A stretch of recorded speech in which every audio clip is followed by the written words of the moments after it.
뭐 그 정도의 설레발이 잘못됐다고는 생각하지 않아요. 제가 그 사람과 썸을 타고 있는 건 사실이니까요. 근데 문제는 뭐냐면 제가 살면서 단 한 번도 그렇게 친구들에게 미리 보여준 여자분과는 잘 된 적이 없다는 겁니다. 안녕하세요. 당신이 듣고 싶었던 이야기 데이라이트입니다. 이번 영상에서는 설레발을 치면 될 일도 안 되는 이유에 대해서 이야기해보겠습니다. 저는 20대까지만 해도 인생의 다방면에서 설레발을 치고 다녔던 것 같아요. 예를 들어서 제가 어떤 여자와 좋은 관계로 발전하고 있는데 옆에서 친구가 너 요즘 만나는 사람 없어? 라고 물으면 그냥 없다고 하면 될 걸 꼭 곧 사귈 것 같은 사람은 있어. 이런 식으로 말을 했어요. 그럼 친구 중 대부분은 어떤 여자냐고 물어보고 저는 그 사람에 대해서 설명을 해주죠. 설명해서 끝납니까? 사진도 보여달라고 해요. 제가 나중에 사귀면 직접 보라고 아무리 이야기를 해도 친구들은 그렇게 쉽게 포기하지 않죠. 저를 끝까지 졸라서 결국 제 썸녀의 사진을 보고야만 합니다. 뭐 그 정도의 설레발이 잘못됐다고는 생각하지 않아요. 제가 그 사람과 썸을 타고 있는 건 사실이니까요. 근데 문제는 뭐냐면 제가 살면서 단 한 번도 그렇게 친구들에게 미리 보여준 여자분과는 잘 된 적이 없다는 겁니다.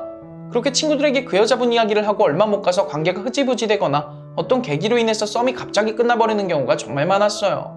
어떤 분들은 이게 우연의 일치라고 생각하실 수도 있어요. 근데 제 인생을 돌아보면 이런 일들이 비단 남녀관계에서만 일어난 게 아니었습니다. 한 5년 전쯤에 제가 꼭 이직하고 싶었던 기업이 두 군데가 있었어요. 그래서 두 군데에 동시에 지원을 하게 됐는데 다행히도 그 두 기업에서 면접 제안이 온 겁니다. 그리고 첫 번째 기업에 면접을 갔는데 분위기가 너무 좋은 거예요. 끝날 때는 저보고 다음 주에 임원들을 만나러 2차 면접도 오래. 반면에 두 번째 기업의 면접은 분위기가 딱딱했어요. 그리고 아무리 봐도 인터뷰하는 사람이 나를 마음에 들어하는 것 같지가 않아. 그래서 제가 그 두 군데의 면접이 끝나고 가족들 그리고 친구들에게 이렇게 설레발을 쳤어요. 다음 달부터 첫 번째 기업에 출근할 것 같다고. 그리고 그 다음 주에 첫 번째 기업에서 2차 면접을 본 거죠. 그때도 분위기가 엄청 좋았어요. 임원분들이 거의 1시간 정도 질문을 하시더라고요. 그렇게 면접이 끝나고 담당자가 일주일 안으로 연락을 준다고 해서 기다리고 있는데 웬걸 바로 다음날에 면접에 불합격했다는 문자가 온 거예요. 그때 제가 사방팔방 설레발을 치고 다녔던 상황이라 그 결과가 더 충격이었어요.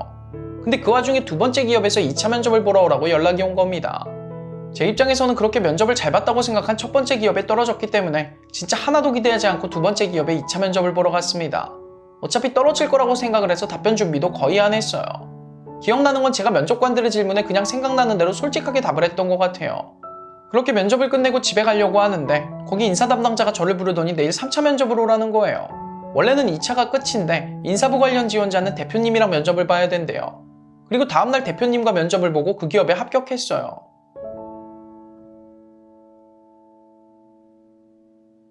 그런 일련의 사건들을 반복해서 겪으면서 제가 느낀 건 이거예요. 설레발은 내 인생에 아무 도움도 안 된다는 겁니다. 제가 썸녀와 깨지고 제 썸녀를 봤던 친구들이 저에게 물어볼 거 아니에요. 그때 그 여자랑 어떻게 됐냐고. 그럼 제가 뭐라고 하겠습니까? 잘 안 됐다고 말하는 거죠. 그럼 친구들이 표현은 안 하지만 속으로 무슨 생각을 하겠냐고요. 그리고 그런 일이 계속 반복되면 이젠 아예 저를 뭔가 문제가 있는 사람으로 생각하겠죠. 남녀가 썸을 타다가 깨지는 일은 다반사인데도 말이죠.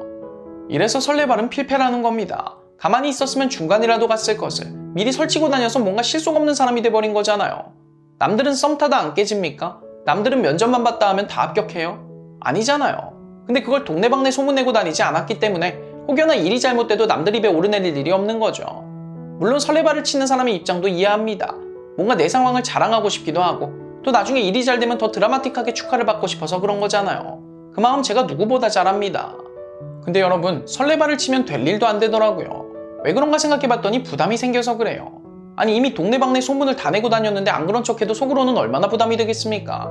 그래서 무리수를 던지는 경우가 많아요. 남녀관계에서도 썸을 잘 타고 있다가도 남들에게 그 사람과 잘 되고 있다고 이야기를 해버리면 그때부터 마음이 조급해지는 거죠. 그래서 막 멘트도 조급하게 나가고 여유를 상실하게 돼요. 그래서 될 일도 안 되는 겁니다. 남녀관계뿐 아니라 일상생활에서도 마찬가지예요. 이미 그게 다 된 일처럼 말을 하게 되면 자기도 모르게 부담이 생겨서 일을 그르치게 되어 있다니까요. 어떤 분은 이렇게 말씀하실 수도 있어요. 아니 자기계발서에서 읽어보니까 목표를 남들에게 말하고 다니는 게 목표 달성에 큰 도움이 된다고 하던데 지금 너는 무슨 소리를 하고 있는 거냐.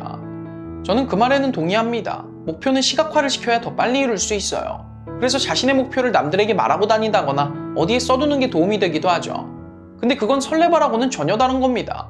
나는 땡땡 기업에 들어가는 걸 목표로 하고 있어와 나 땡땡 기업에 들어갈 것 같아는 전혀 다른 이야기예요.